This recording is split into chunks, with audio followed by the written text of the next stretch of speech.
Hello बच्चों। तो बच्चों लास्ट लेक्चर के अंदर हम अपनी एक्सरसाइज एफ में क्वेश्चन नंबर 8 तक डिस्कस कर चुके हैं। तो कुछ और क्वेश्चंस बच्चों आज डिस्कस करेंगे आपके साथ। तो पहले हम क्वेश्चन नंबर 9 एक बार डिस्कस करते हैं। क्वेश्चन नंबर 9 में कह रहा है if P and Q are the roots of x square plus 2x plus 1 is equals to 0। कह रहा है इस इक्वेशन के दो रूट्स जो हैं वो p और q हैं। तो हमें सम ऑफ रूट्स पता है क्या होता है माइनस बी बाई ए। हमें प्रोडक्ट ऑफ रूट्स पता है क्या होता है c बाई ए। तो ये हमें पता है। फिर वो कह रहा है then the values of P square plus Q square क्या होगा। तो P square plus Q square की पूछ रहा है कि वैल्यू क्या होगी। तो P square plus Q square की वैल्यू अगर मैं निकालना चाहता हूं तो P square plus Q square को मैं पी प्लस क्यू का होल स्क्वायर माइनस 2pq लिख सकता हूं। पी प्लस क्यू की वैल्यू मुझे पता है -2 और पी क्यू की वैल्यू मुझे पता है 1। वो पुट कर दूंगा, इसे सॉल्व कर दूंगा तो मेरा आंसर आ जाएगा 2। तो 2 आंसर यानी कि कौन सा ऑप्शन हो गया हमारा, ऑप्शन नंबर ए। हो सकता है कि वो पूछ ले P cube plus Q cube की वैल्यू क्या है।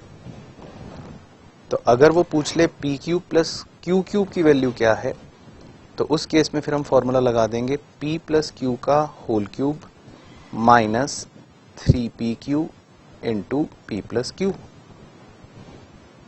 तो इसमें आप वैल्यू पुट कर सकते हो। p प्लस क्यू की वैल्यू हमें -2 पता है का whole cube -3 into P Q की वैल्यू 1, p प्लस क्यू की वैल्यू -2, -2 का क्यूब हो जाएगा -8, ये हो जाएगा 6। तो आंसर आ जाता -2। तो क्वेश्चन कुछ भी पूछ सकता है। तो P square plus Q square पूछा तो वैल्यू आ रही है 2, P Q plus Q Q पूछ लेता तो आंसर आ जाता -2। तो ये क्वेश्चन था, किसी भी तरह से कर सकते हैं। उसके बाद क्वेश्चन नंबर 10। क्वेश्चन नंबर 10 में कह रहा है if L plus M plus N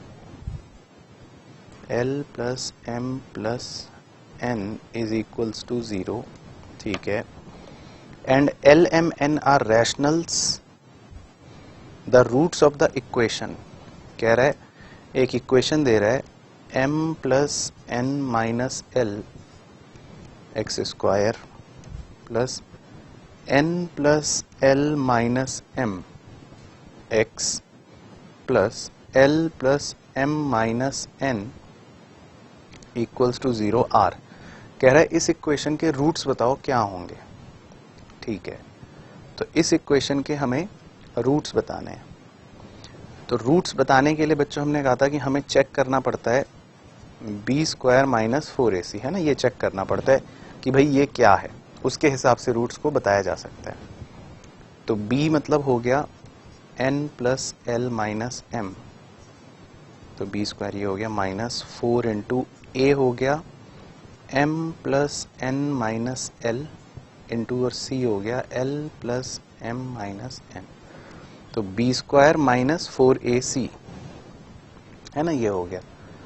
तो अब ये हमें करके देखना पड़ेगा कि क्या होता है। तो बच्चों l plus N, l plus N, ये m को अगर मैं उधर ले जाऊं को मैं -m लिख सकता हूं, ठीक है ना। l प्लस एन को -m लिख सकता हूं। तो ये l प्लस एन जो है इसकी जगह मैं लिख रहा हूं -m, ठीक है ना, अंडरलाइन कर रहा हूं। l प्लस एन की जगह मैंने -m लिख दिया, -4।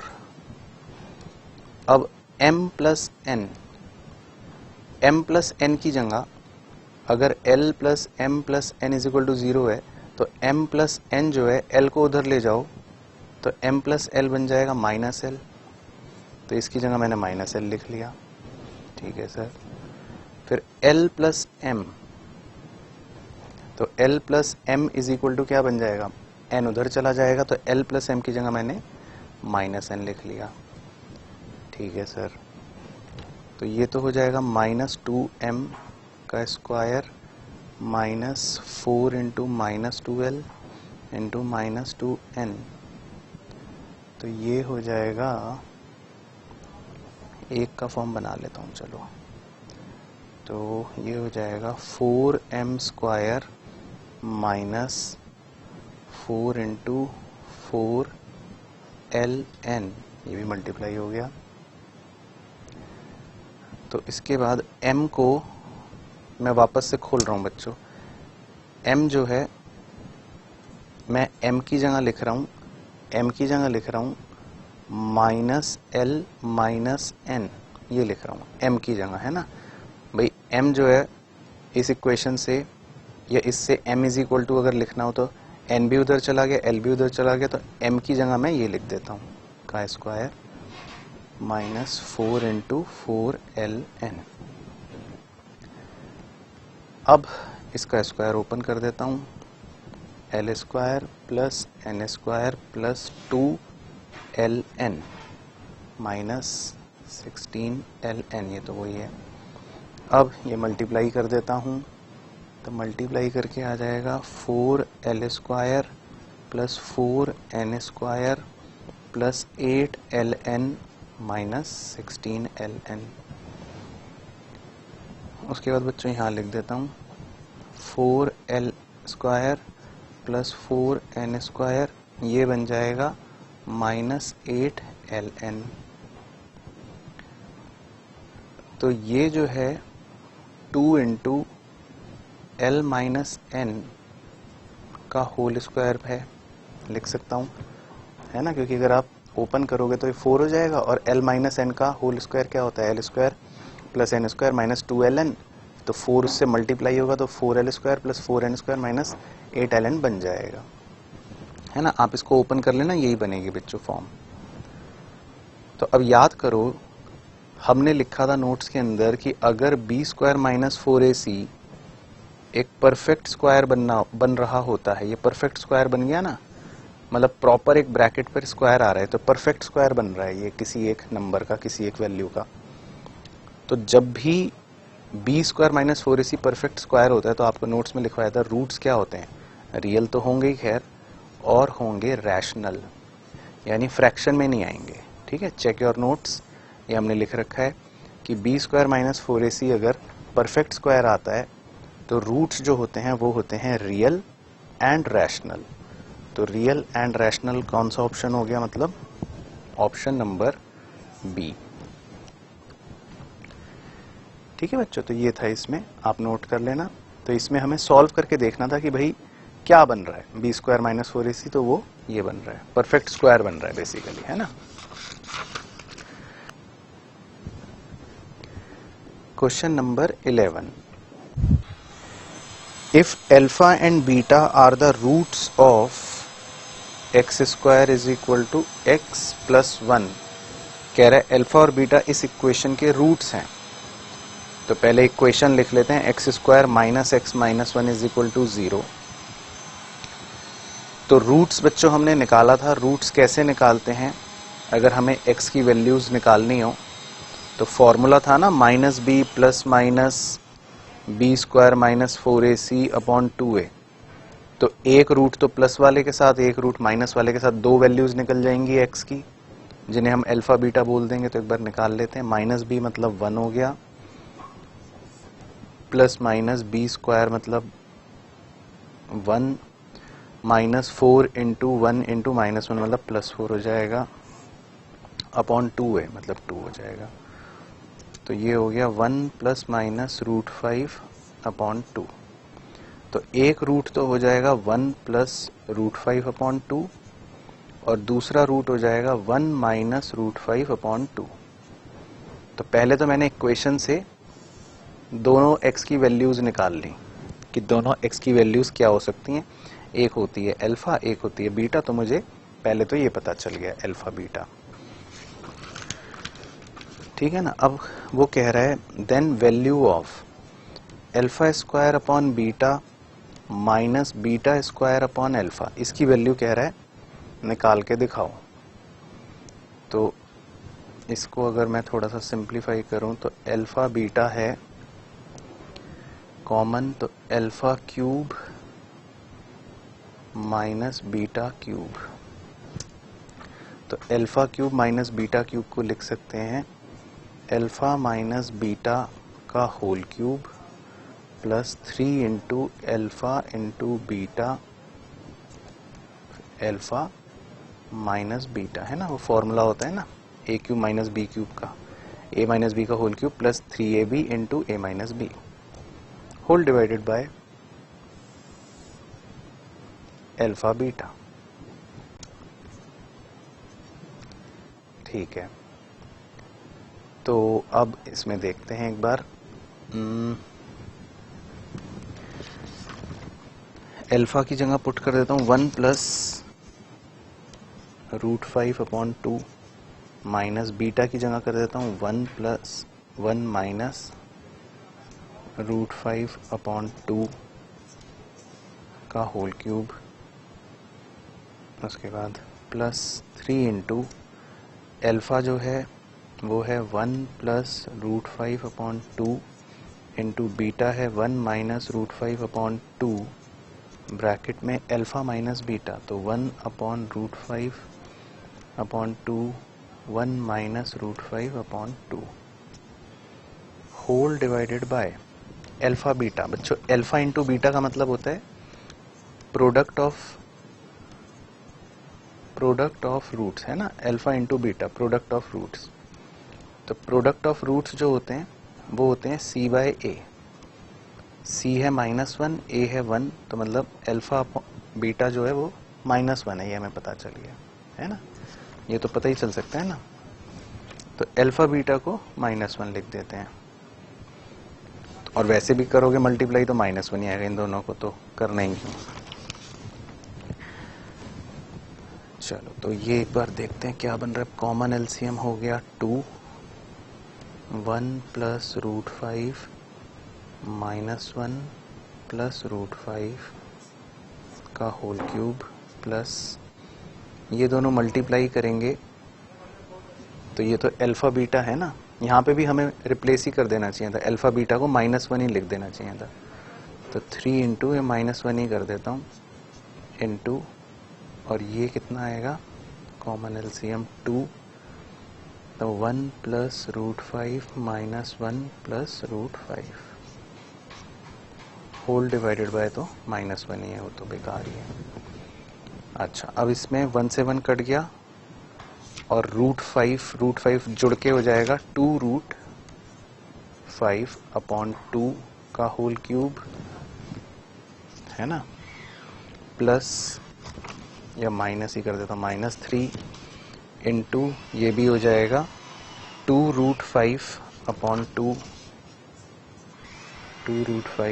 अपॉन 2 डिवाइडेड बाय -1, 2 से 2 भी कट जाएंगे ये, तो रूट 5 का क्यूब, ये माइनस को यही कर लो, प्लस 3 इंटू रूट 5। रूट 5 का क्यूब क्या होगा, रूट 5 का क्यूब होगा क्यूब के अंदर 5, फिर root 5 into root 5 into root 5 मतलब 5 रूट 5, है ना। क्यूब मतलब 3 बार मल्टीप्लाई करोगे, root 5 into root 5 into root 5, तो ये दोनों तो मल्टीप्लाई होके 5 बन गए, वो एज इट इज़ रहेगा। तो ये बन गया 5 रूट 5 प्लस 3 रूट 5, तो ये आ जाएगा -2 रूट 5। तो -2 रूट 5 जो है वो इसका आंसर होगा, यानी कि कौन सा ऑप्शन हो गया जी, ऑप्शन नंबर डी। ठीक है ना। तो बस इसमें सॉल्व करके बताना था हमें कि वैल्यू क्या आ रही है, तो -2 रूट 5 आ रही है, यानी ऑप्शन नंबर डी आ रही है। इसके बाद है क्वेश्चन नंबर 12, कह रहा है P is not equal to Q, ठीक है, P square is equal to 5p minus 3, ठीक है, और Q square is equal to 5q minus 3, ठीक है, दो बातें हैं। The equation having roots as p by Q and q by p, कह रहा है कौन सी इक्वेशन है, कह रहा है कौन सी इक्वेशन है जिसके रूट्स ये हैं, कौन सी इक्वेशन है जिसके रूट्स ये हैं, p और q, है ना। ठीक है, तो देखते हैं अभी। चलो, तो पहले हम इसमें देखते हैं कि क्या है।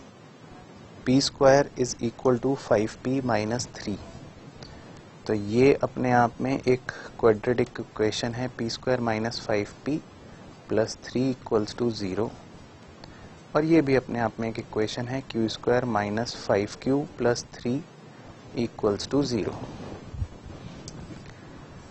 उसके बाद अगर इसे सॉल्व करें हम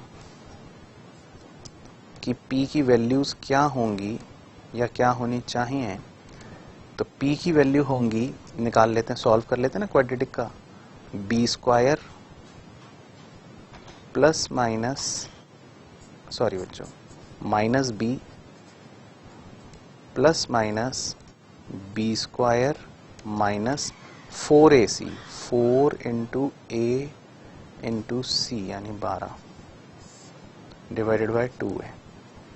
तो p की दो वैल्यूज होंगी 5 प्लस माइनस √13 अपॉन 2।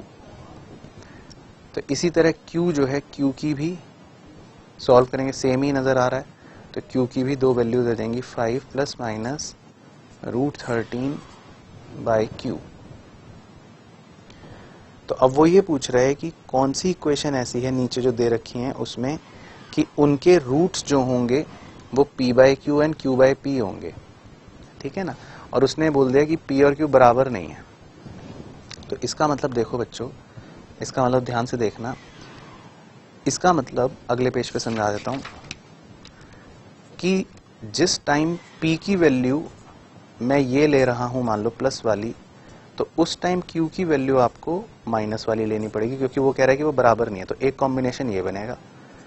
और जिस टाइम p की वैल्यू अगर मैं ये ले रहा हूँ माइनस वाली, तो उस टाइम q की वैल्यू बन रही होगी ये प्लस वाली, क्योंकि दोनों बराबर नहीं है। तो एक साथ ऐसा नहीं हो सकता कि 5 प्लस √13 बाई 2 और इधर भी 5 प्लस √13 बाई 2, ये नहीं होंगी। p और q की वैल्यूज उसने कहा अलग हैं।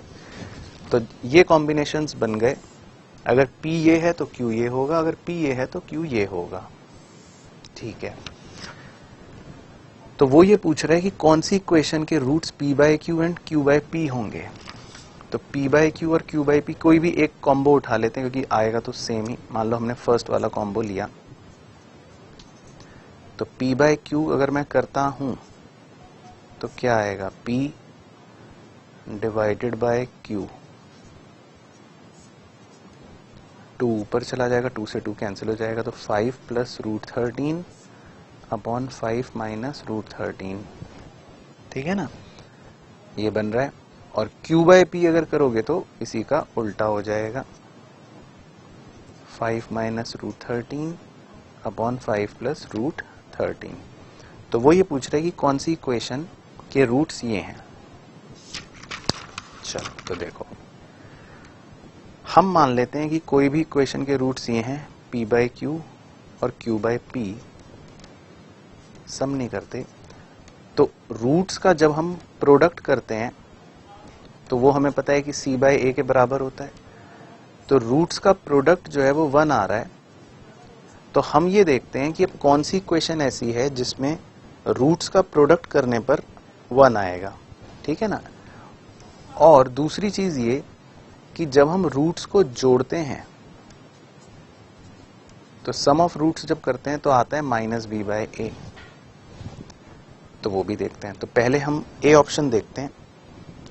ए ऑप्शन में जो इक्वेशन गिवन है, अगर आप उसमें c बाई ए करोगे तो 1 नहीं आ रहा। तो ए ऑप्शन तो पता चल गया गलत है ना। ए ऑप्शन का c बाय ए 1 के बराबर नहीं है, प्रोडक्ट ऑफ रूट्स 1 ही नहीं है, तो गलत हो गया ए। तो अब इसके बाद बी ऑप्शन में अगर आप c बाय ए करोगे तो आएगा c बाय ए -1 आएगा, तो इसका मतलब बी ऑप्शन भी गलत हो गया, क्योंकि बी ऑप्शन में भी c बाय ए 1 नहीं आ रहा, -1 आ रहा है, तो गलत हो गया। उसके बाद सी और डी ऑप्शन जो हैं वो ठीक हैं। सी और डी ऑप्शन के अंदर आपका प्रोडक्ट ऑफ रूट्स 1 आ रहा है और डी में भी 1 आ रहा है, तो अभी सी और डी में से देखना पड़ेगा कि कौन सा आंसर है। उन दोनों में प्रोडक्ट ऑफ रूट्स तो 1 ही आ रहे हैं। अच्छा, अब देखते हैं सम ऑफ रूट्स। तो p by Q plus q by P, तो p बाय क्यू जो है वो है हमारा ये 5 plus root 13 upon 5 minus root 13 plus q by P है 5 minus root 13 upon 5 plus root 13। अब इसको करके देखते हैं। कॉमन एलसीएम ले लिया, 5 माइनस रूट 13, 5 प्लस रूट 13, ये उससे मल्टीप्लाई हो जाएगा तो क्या बनेगा 5 square plus root 13 square plus 2 into 5 into root 13 है ना, प्लस 2ab। और इसी तरह ये दोनों मल्टीप्लाई होंगे, a माइनस बी का होल स्क्वायर क्या बनेगा a square plus B square minus 2ab। तो ये तो कट जाएंगे, तो 25 प्लस 13 और 25 प्लस 13 कितना हो गया जी 50 और 26 76 अपॉन, और इसे भी सॉल्व कर लो, a माइनस बी और a प्लस बी होता है a square minus B square, तो 76 अपॉन 12, तो ये 2 से कट रहा है, तो 38 अपॉन 6, तो 38 अपॉन 6, ये भी 2 से कट रहा है, तो 19 अपॉन 3। तो अब हम ये चेक करेंगे कि सी और डी में से कौन सी इक्वेशन ऐसी है जिनका सम ऑफ रूट्स 19/3 आएगा, ठीक है ना, ये चेक करते हैं। तो सी ऑप्शन देखते हैं। सी ऑप्शन की जो इक्वेशन दे रखी है, अगर आप उसमें माइनस बी बाय ए पुट करो तो माइनस बी की वैल्यू है -19 और ए है 3। तो सी ऑप्शन में अगर आप b बाय ए लगाते हो यानी सम ऑफ रूट्स लगाते हो, तो रूट्स का सम जो है वो 19/3 आ रहा है, और जो हमारी p और q की वैल्यू के हिसाब से होना भी चाहिए। तो इसका मतलब सी ऑप्शन जो है वो मेरे हिसाब से बिल्कुल सही है, और मेरे हिसाब से क्या सही होगा भी, क्योंकि उसका प्रोडक्ट भी 1 है रूट्स का और उसका सम भी 19/3 ही आ रहा है। और जबकि डी ऑप्शन में अगर आप करोगे -b बाय ए तो -19/3 आएगा, जो गलत होगा। तो हमारा सम ऑफ रूट्स 19/3 आना चाहिए, जो सी ऑप्शन में आ रहा है। तो सी इज द करेक्ट आंसर। उसके बाद है लास्ट क्वेश्चन नंबर 13।